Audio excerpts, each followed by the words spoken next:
వినయ్ భాస్కర్ గారు, గౌరవనీయులు మాజీ జిల్లా ప్రజా పరిషత్ ఉమ్మడి జిల్లా చైర్మన్ సోదరులు సాంబారి సమ్మారావు గారు, గౌరవనీయులు జనార్దన్ గారు, రంజిత్ గారు, రవికుమార్ గారు, ఇతరత్ర సోదరులు, మా సదానందం గారు, శోభన్ బాబు గారు, లక్ష్మీనారాయణ గారు, ప్రెస్ మీట్లో పాల్గొంటున్నటువంటి సోదరులందరికీ అభినందనలు తెలియజేస్తూ, రేపు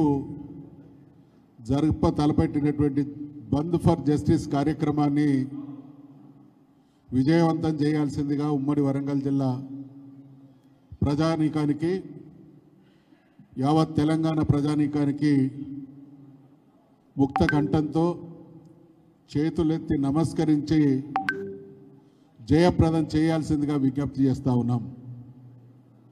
చరిత్ర మొత్తం వరంగల్ అంటే పోరాటాల పురిటిగడ్డ.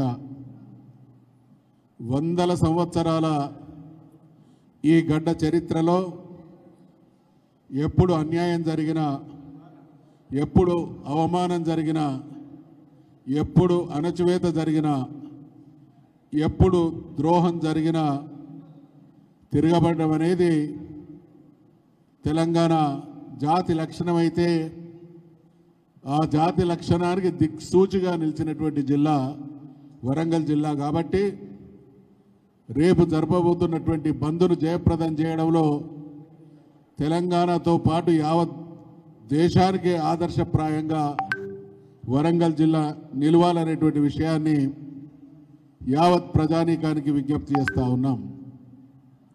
ఈరోజు కుట్రల పుట్టలు పగులుతూ ఉన్నాయి.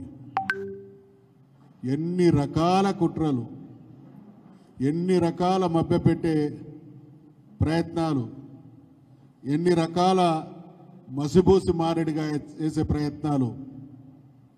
వాళ్ళ దృష్టిలో బీసీలంటే రోబోల్ లాంటి వాళ్ళు, ఓటర్లు మాత్రమే.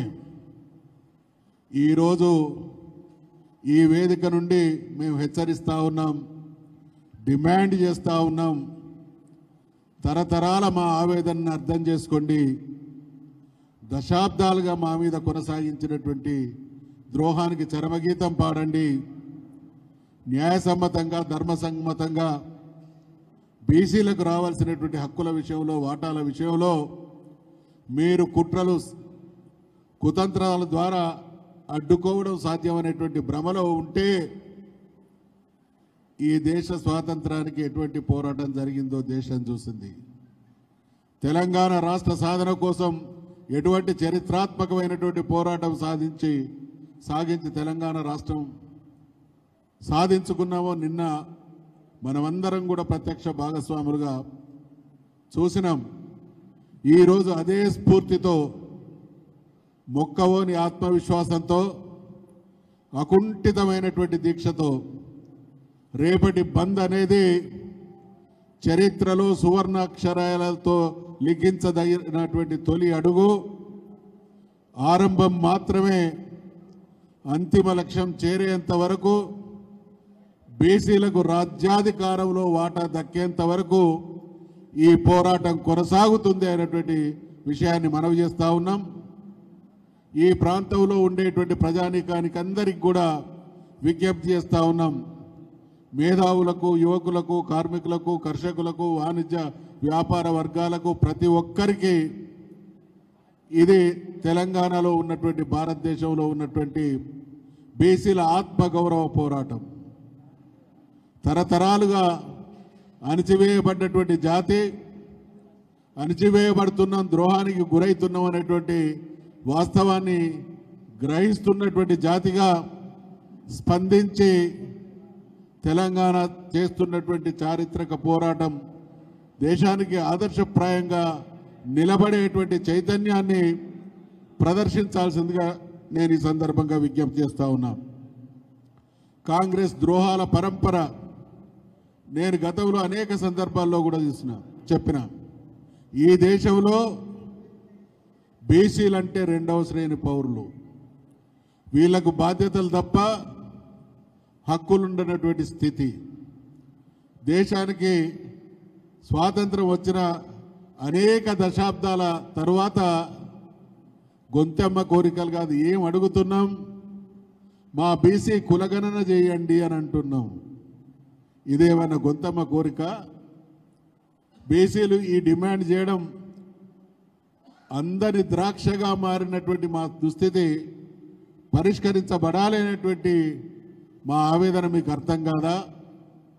బీసీలకు మంత్రిత్వ శాఖ ఇవ్వాలని కోరడం తప్ప 55-60% ఉన్నటువంటి దేశంలో 50 లక్షల కోట్ల పైచులకు పెట్టేటువంటి మీ బడ్జెట్లో మేము వాటా కోరడం తప్ప బిచ్చగాళ్ళలాగా లక్షల కోట్ల బడ్జెట్లో 2-3 వేల కోట్లు విదిలించి అది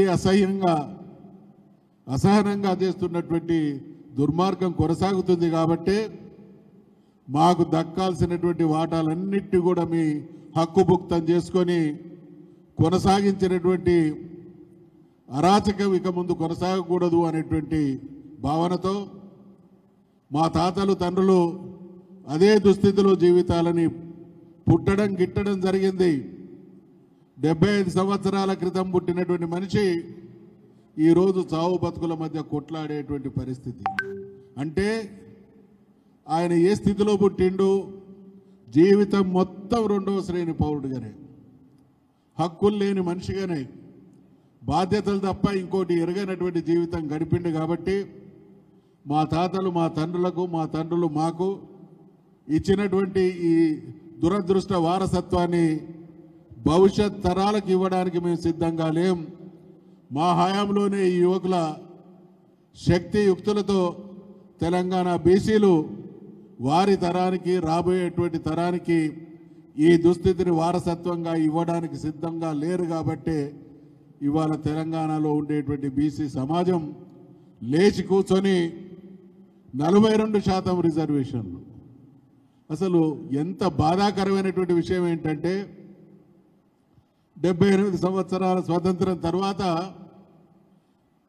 55% ఉన్నటువంటి బీసీలు మాకు స్థానిక సంస్థల్లో 42% మీరిచ్చినటువంటి హామీని నిలబెట్టుకోమన్నటువంటి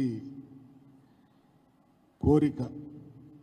దీన్ని కూడా ఏ రకంగా అడ్డుకుంటున్నారు? ఇవాళ 42%నే అడ్డుకుంటున్నారు అని అంటే బీసీల డిమాండ్ ఏంటి?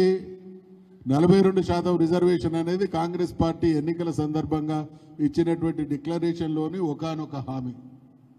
దేశంలో ఉండేటువంటి బీసీల డిమాండ్ మేమెంతో మాకంతా. ఇవాళ 42% ఇవ్వడానికి ఒప్పుకోవడానికి సిద్ధంగా లేని ఈ వ్యవస్థ మేమెంతో మాకంతకు ఎటువంటి కుట్రలు చేస్తుందో మాకు తెలుసు. కాబట్టి రాబోయే రోజుల్లో జరగబోయేటువంటి కుట్రలను ఎదుర్కొని శక్తిగా న్యాయం చేసుకోవడం కోసం పరిణామాలు వేగవంతంగా మారుతూ ఉన్నాయి. ఆ క్రమంలో భాగంగానే ఇందాక బీసీ సంఘాల వాళ్ళు ఈరోజు మేము కూడా స్పందించడం, అన్ని వర్గాల వారికి, సమాజంలో ఉన్నటువంటి ప్రతి బీసీ బిడ్డ స్పందించాలి. ఇతర వర్గాలు, మాకు దళితులు, ఎస్టీల సంఘీభావాన్ని కూడా ప్రకటించిందో, మిగతా వాళ్ళు కూడా ఈ డిమాండ్లోని ఆర్ద్రతను, ఈ డిమాండ్లోని హేతుబద్ధమైనటువంటి న్యాయాన్ని అర్థం చేసుకోవాలని డిమాండ్ చేస్తూ ఉన్నాం. మీ అందరికీ తెలుసు, ఈ దేశంలో, రాష్ట్రంలో అనేక గురుకుల పాఠశాల స్థాపించబడ్డాయి. కారణం, విద్యా విషయంగా బలమైనటువంటి పునాది ద్వారా మాత్రమే పోటీ ప్రపంచంతో మన విద్యార్థి లోకం పోటీ పడగలదనేటువంటి నమ్మకంతో కేసీఆర్ గారు తెలంగాణలో దాదాపు 1000 రెసిడెన్షియల్ స్కూళ్లను ప్రారంభించాడు. ఆ మహానుభావుడు ఆనాడు పివి నరసింహారావు గారు దీనికి ఆద్యుడైతే, అంటే బలమైన విద్యార్థి లోకం, పేదలు, ఎస్సీలు, ఎస్టీలు, బీసీలు, మైనార్టీలకు విద్యా విషయకంగా బలమైనటువంటి పునాది ఉన్నప్పుడు మాత్రమే వాళ్ళు అగ్రకులాలతో, ఆధిపత్య కులాలతో విద్యారంగంలో పోటీపడి వాళ్ళ సత్తాను చాటుకోగలుగుతారు అనేటువంటి దృష్టితో ఇవాళ రెసిడెన్షియల్ స్కూల్స్ వచ్చినాయి.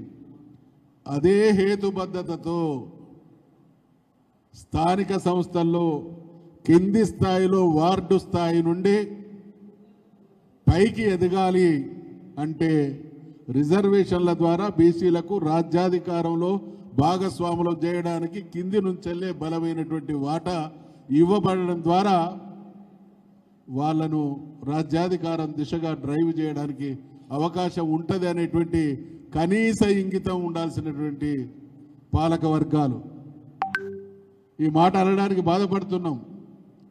కారణం ఏంటంటే అనేక రకాలైనటువంటి దుర్మార్గాలు సాగుతున్నాయి కాబట్టి. ఇవాళ ఈ 42% రిజర్వేషన్లు వస్తే నిన్నటిదాకా ఉన్నటువంటి నాయకత్వ శ్రేణితో పాటు అదనంగా ఇంకా కొందరు తయారవుతారు కాబట్టి ఈ ఎదగడానికి మొదటి మెట్టు స్థానిక సంస్థలు కాబట్టి దీర్ఘకాలంలో వీళ్ళు ఒక్కొక్క మెట్టెక్కి రాజ్యాధికారంలో పైకి రావడానికి అవకాశం ఉన్నది కాబట్టి చూడడానికి ఇది చిన్నగా కనబడతా ఉన్నది.